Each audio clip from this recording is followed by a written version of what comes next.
Hello, moi c'est Farah de Think with Farah. Je suis coach holistique et formatrice business et marketing digital et j'aide les entrepreneurs ambitieux et ambitieuses comme toi à dépasser leurs blocages et leurs pensées limitantes pour faire boomer leur business. Discutons ensemble des solutions concrètes et activables pour faire boomer ton business un peu plus chaque jour et révéler l'entrepreneur totalement badass qui est en toi. Mon but ? Te partager mon expérience et mes apprentissages sans filtre et te donner les clés pour que tu puisses incarner chaque jour la personne qui te permettra de créer la vie de tes rêves. Bienvenue dans un nouvel épisode de ton podcast Think with Farah. Aujourd'hui, j'ai envie de dédier cet épisode à un sujet que j'ai, j'avoue, déjà abordé la semaine dernière dans ma newsletter et sur Instagram. Et pour te dire, ça a tellement fait réagir que je me suis dit qu'il fallait absolument que j'y dédie un épisode entier pour pouvoir approfondir le concept. Donc, à toi qui as peut-être lu ma newsletter et vu mes posts Instagram sur le sujet, reste ici, j'ai encore plein de trucs à ajouter. Et si jamais t'as pas suivi ce qui s'est passé la semaine dernière, écoute, tant mieux, ce sera la surprise pour toi. Avant de rentrer dans le détail, je veux aborder le thème dans la globalité de ma réflexion. Le thème, en gros, c'est la différence entre les entrepreneurs à succès et les entrepreneurs tout court, on va dire. Parce que tu peux être entrepreneur et être dans la galère la plus totale, ou être entrepreneur et puis avoir une vie à la hauteur de tes rêves, une vie belle, une vie, simple et en même temps ambitieuse et en même temps joyeuse. Il y a plein de réalités. Les réalités de l'entrepreneuriat, elles sont multiples. Maintenant, la question, c'est toi, quelle est la réalité que tu as envie de créer ? Ou en gros, parmi les réalités possibles, laquelle tu as envie de choisir pour être la tienne ? Parce que, oui, tu as un pouvoir de création. Et tu le sais bien, tu as monté une boîte, tu as littéralement créé quelque chose. Donc ce pouvoir de création, tu l'as déjà manifesté, tu l'as déjà expérimenté. Maintenant, la question c'est, qu'est-ce qui va te faire passer d'entrepreneur, comme tu es aujourd'hui, à entrepreneur à succès ? Entrepreneur à succès, c'est un terme un peu galvaudé, parce que succès, ça peut dire plein de choses, mais justement, je trouve ça extrêmement beau comme terme, dans le sens où le succès n'a de sens que pour la personne qui en parle. C'est-à-dire que succès pour toi, pour moi, pour le voisin, la voisine, etc., ça voudra peut-être dire quelque chose de différent. Et je trouve ça génial. Et j'ai envie que tu gardes ça en tête pour toute la durée de l'épisode. Alors évidemment, j'ai dit qu'on allait traiter du truc qui fait la différence entre les entrepreneurs à succès et les autres. On est d'accord, c'est multifactoriel.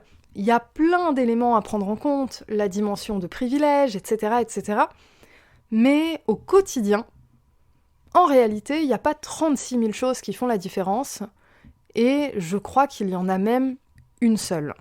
Alors là, roulement de tambour, attention, je vais pousser une porte ouverte. La différence, c'est le travail. Oui, bon, tu te doutes bien que on va pas s'arrêter là, on va pousser la réflexion un peu plus loin, sinon on serait déjà à la fin de l'épisode, ciao bye bye. Ça va pas se passer comme ça. Le travail, oui, mais lequel ? Gérer ton business, c'est du travail, on est d'accord. Mais ton développement personnel, ça peut être considéré comme du travail aussi, c'est du travail personnel, tu mets des efforts. Faire en sorte que ton hygiène de vie soit bien, c'est du travail aussi, tu mets des efforts. Faire en sorte que ta maison soit rangée, propre, habitable, etc., ça reste du travail aussi. Tout ça, c'est un ensemble d'efforts. Et il y a une catégorie en particulier, c'est le développement personnel, le travail sur soi. Alors le développement personnel, c'est apprendre comme une vraie quête de soi, un travail presque spirituel, voire carrément spirituel. Et puis c'est aussi tout simplement le fait de se challenger, de vouloir toujours libérer un peu plus son plein potentiel, vouloir un peu plus assumer sa puissance, oser ses ambitions, oser aller chercher ses rêves. Et puis toutes ces petites choses comme ça qui font que finalement, chaque jour, chaque semaine, chaque mois, tu fais un peu plus que d'habitude. Tu fais de façon un peu plus efficace que d'habitude. Et d'un coup, en fait, il y a ce principe des petites actions répétées. Et en fait, le secret du succès, il est exactement là-dedans. Et ça s'applique même au succès qui arrive du jour au lendemain. Parce que dans les faits, il n'y a jamais de succès en une nuit. Tous les succès qui arrivent en une nuit ont pris des années à arriver. Des années à mettre en place des choses, à essayer, à échouer, à analyser, à recommencer, et encore, et encore, et encore, jusqu'à ce que, à un moment, il y ait un facteur chance, et là, ça pète. Mais le facteur chance, sans tout le reste, la vérité c'est qu'il ne sert à rien. C'est pour ça que finalement, analyser le succès des autres en regardant uniquement leurs privilèges, le facteur chance, etc., en fait, c'est oublier une grosse partie de la vérité, qui est le dessous de l'iceberg, c'est tous ces petits moments passés à mettre en place ce que les autres ne font pas. Et le truc, c'est que quand on dit « oui, il faut faire ce que les autres ne font pas, il faut faire ce que t'as jamais fait, etc., etc. », c'est des phrases qu'on entend beaucoup, surtout dans le monde du business, les discours très motivants, etc., etc. Quand on dit ça, on a tendance souvent à imaginer des gros trucs hyper violents. Genre t'arracher du lit à 5h du mat, faire des bains glacés, prendre des douches froides, etc., etc., blablabla. La vérité, c'est que non, en fait. Ce que les autres ne font pas, c'est les petites actions répétées. Un truc bête, mais lire quelques livres de temps en temps, tu vois, quelques pages de façon régulière. Et du coup, tu gardes le principe de la lecture dans ta vie. C'est quelque chose que tout le monde ne fait pas. Si tu commences à le faire, tu vas forcément développer des capacités que les autres n'ont pas. Tu vas développer un esprit critique, tu vas apprendre des choses, tu vas développer aussi de la rigueur, du bien-être aussi, parce que c'est un temps pour toi. Enfin voilà, il y a plein d'exemples comme ça de petites actions répétées qui, mises bout à bout, ont un impact immense. J'y pense là de façon très spontanée, il y a un livre sur le sujet qui s'appelle The Compound Effect. Je ne sais plus de qui il est, parce que c'était pas préparé, c'est venu très spontanément, mais je t'invite à regarder le principe, parce que c'est exactement ça en fait. The Compound Effect, c'est le principe selon lequel chaque action, aussi petite soit-elle, si tu la fais de façon cumulée et régulière, va t'amener à un résultat grandiose. Et ça a rien à voir avec le facteur chance ou avec les privilèges que t'as ou que t'as pas au départ.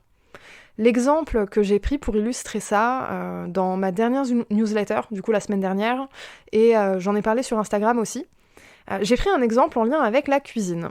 C'est un exemple que je trouve très parlant, très graphique, et je pense qu'il va parler à tout le monde.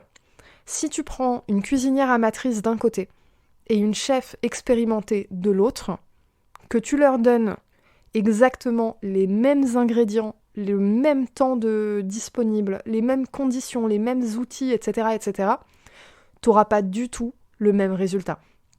Et je dis pas ça pour deux versions d'une même recette ou peu importe. Non, je parle de qualité de résultat.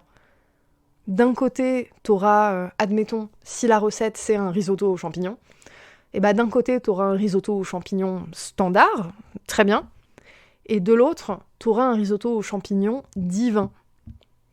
La différence, c'est pas les ingrédients de départ, hein. C'est les mêmes.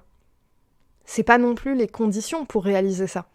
Dans les deux cas, t'avais peut-être, 45 minutes, t'avais les mêmes couteaux, les mêmes planches à découper, les mêmes casseroles, etc. Ce qui fait la différence, c'est que la chef expérimentée, elle a fait ce que la cuisinière amatrice n'a pas fait, c'est-à-dire prendre le temps de répéter et répéter les mêmes petites actions.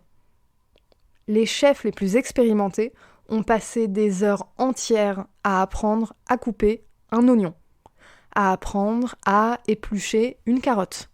Je sais pas si t'as déjà vu un chef ou une chef professionnelle travailler. Moi, j'ai ma meilleure amie qui est chef et c'est toujours un plaisir de la voir bosser. La façon dont il et elle découpent les légumes, préparent les repas, ont des techniques de cuisson dingues, c'est là où le succès d'une recette se crée. C'est dans l'accumulation de ces petits gestes. Ce qui fait la différence. Ce qui fait la différence, c'est pas une méga grosse action que tu vas faire une fois par an. C'est pas t'arracher de ta zone de confort d'un coup parce que t'as vu un coach en développement personnel sur YouTube hyper enragé qui crie sur tout le monde, qui te dit lève-toi à 5h du matin et prends des douches froides. Non. Le succès ici, il réside dans le fait d'être constant ou constante. Dans le fait de continuer de mettre en place des petites actions. Le genre d'action où, quand tu la regardes toute seule, tu te dis ouais, c'est rien quoi. Lire quelques pages d'un livre, faire une méditation, faire du journaling, tout ça, quand tu le fais une fois, ça n'a pas plus d'impact que ça. Tu te sens bien sur le moment, c'est génial, et puis voilà. Mais quand c'est le genre de choses que tu fais en pleine conscience, de façon régulière et répétée, même une affirmation positive devient un outil extrêmement puissant pour ton développement personnel. Parce qu'une affirmation positive que tu lis une fois, c'est comme une citation inspirante, ça fait du bien et puis tu passes à autre chose.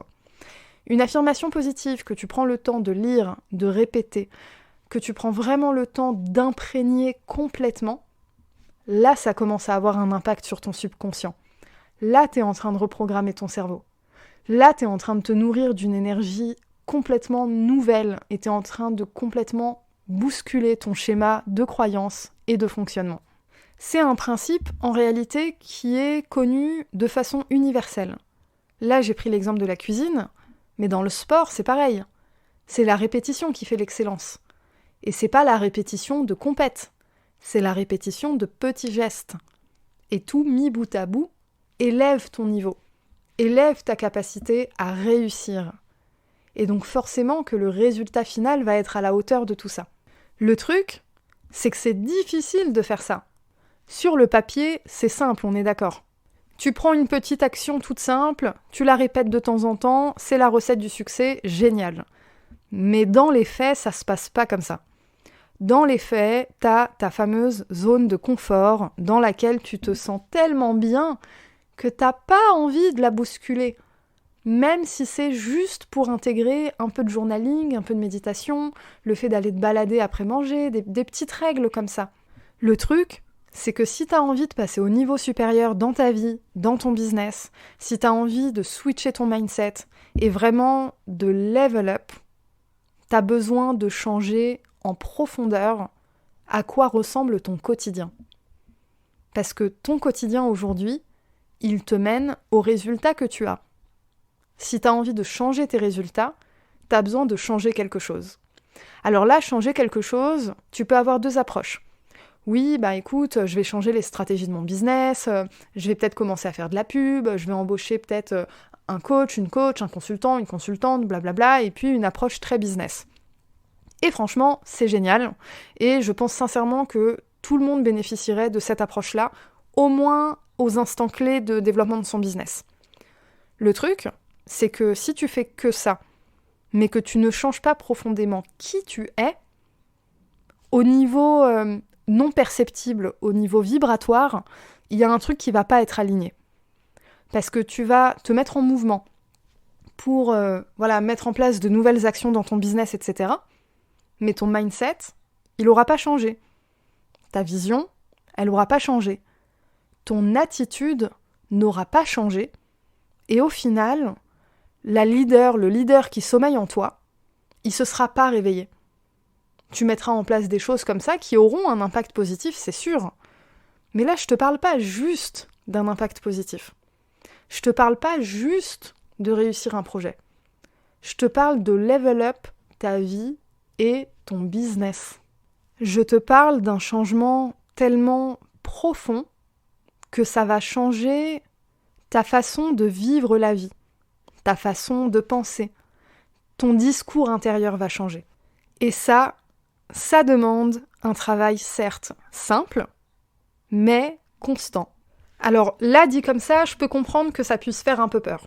Ok, en fait, je vais passer ma vie à chercher à mettre en place des trucs tout le temps, de façon constante. Donc ça va être une accumulation infinie, c'est ça ? Well, pas vraiment. Évidemment, t'es un work in progress. Et tu vas l'être toute ta vie. Et moi, je trouve ça beau et réconfortant, dans les faits. Plutôt que de se dire, c'est bon, j'ai atteint le boss final et puis ciao, quoi. Je trouve ça intéressant comme principe de vie, de se dire qu'on peut toujours faire mieux, on peut toujours s'améliorer, se sentir mieux, se sentir plus épanoui, etc. Il y a des petites choses que tu peux faire qui vont t'aider à level up. Genre, lire un livre de développement personnel, assister à une conférence, tout ce genre de choses, ça reste des actions ponctuelles, mais ce sont des actions à impact fort. Maintenant, si tu mets en place des actions moins impactantes de prime abord, on ne parle pas de lire un livre entier ou assister à une conférence, vraiment des petites actions simples, mais que tu les fais tous les jours, imagine ce qu'il se passerait si tu faisais ça pendant 30 jours. 1 mois, c'est tout. Et bah la vérité, c'est qu'au bout d'1 mois, tu serais quelqu'un de complètement différent au niveau énergétique. Pourquoi ? Parce que pendant 1 mois, tu auras mis en place des choses que tu n'auras jamais faites avant dans ta vie.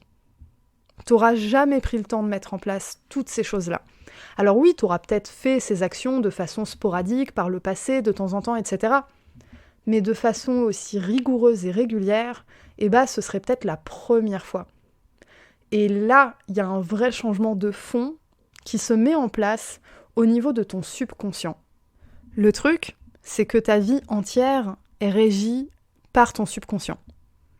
Alors oui, là, tu m'écoutes, c'est ta conscience, etc. Mais déjà, ton subconscient écoute et il entend aussi. Mais ce que je veux dire par là, c'est que ton subconscient, il régit ta vie à 95%. Et c'est pas moi qui le dis, c'est Dr Bruce Lipton, un docteur spécialisé en neurobiologie. Quand tu sais ça, tu commences à te rendre compte de l'importance du subconscient et de l'importance de ce travail qui doit passer vraiment en bac, qui doit aller chercher directement ton âme. C'est pas juste mettre en place des petites habitudes, des petites to-do list, etc. Génial, super. Non, je te parle de quelque chose de tellement ancré dans ton ADN que t'as même plus besoin d'y penser. Ça fait partie de ton être, ça fait partie de qui tu es. C'est comme te brosser les dents le matin. Et level up, c'est vraiment ça.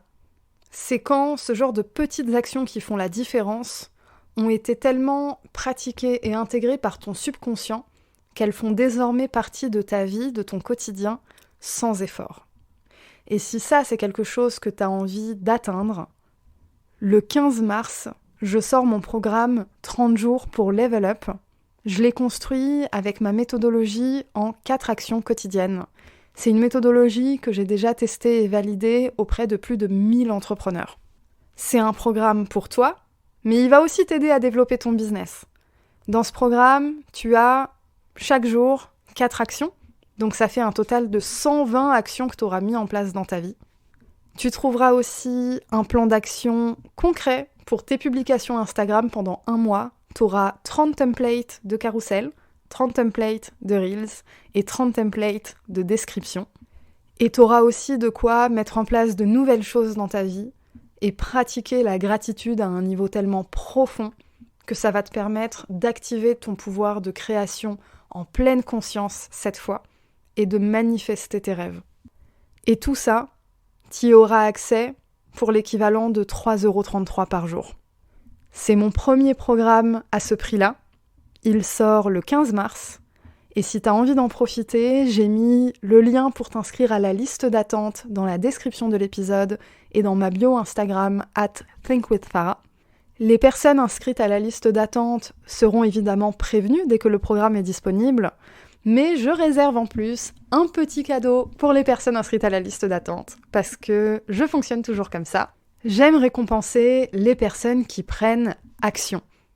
Parce que la différence entre un entrepreneur à succès et un entrepreneur tout court, c'est le fait de passer à l'action avec des petites actions régulières qui seules n'ont pas l'air d'être grand-chose, mais qui, mises bout à bout, créent un succès mémorable. Ça s'appelle The Compound Effect. Sur ce, on arrive à la fin de cet épisode. N'hésite pas à me mettre 5 étoiles, laisser un avis sur Apple Podcast. Et puis je te dis à la semaine prochaine.